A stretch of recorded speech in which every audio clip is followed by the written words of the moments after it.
बत्तीसी प्राप्त मुरली ओम शांति बाप दादा मधुबन।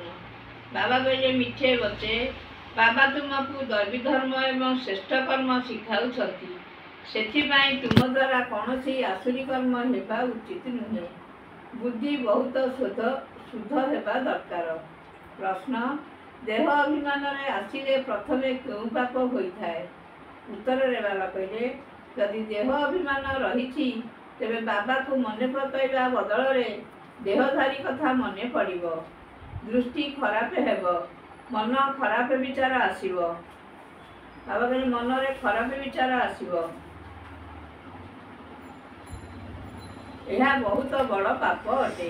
तेणु बुझा दरकार जे मो उपरे माया आक्रमण करुछि, तेणु तुरंत सावधान हो जावा उचित। धारणा पाई मुख्य सारांश। 1 नंबर, केबे हेले एपरी हसमजा कर नाही जेउथिरे विकारर दुर्गंध थिबो।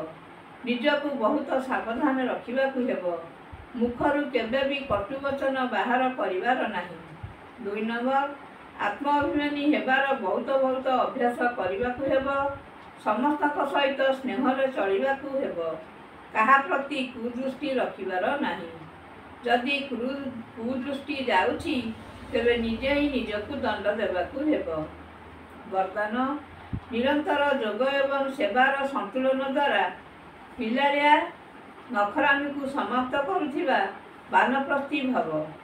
विस्तार रे बाबा कहले, छोट छोट कथारे संगम युगर अमूल्य समय को नष्ट करिबा पिलारिया नखरामी अटे।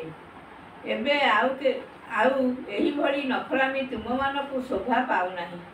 वानप्रस्थ अवस्था केबे हेले गोटिए काम बाकी रही, केवल गोटिए काम बाकी रही, ताला बाबा को मने पकाइबा एवं सेवा करिबा। एहा व्यतीत अन्य किछि भी मने न रहू। उठिबा मात्रके जोग एवं सेवा, शोइबा बेले मध्य जोग एवं सेवा। निरंतर भावरे एही संतुलन कायम रही थाउ। त्रिकालदर्शी होई पिलादिनर कथा सबू बा पिलादिनर संस्कार गुड़िक समाप्ति समारोह पालन कर। केबे कुहाजिब वानप्रस्थी। स्लोगान, सर्वप्राप्तिर संपन्न आत्मार लक्षण है संतुष्टता। तेणु संतुष्ट रुह एवं संतुष्ट कर। ओम शांति।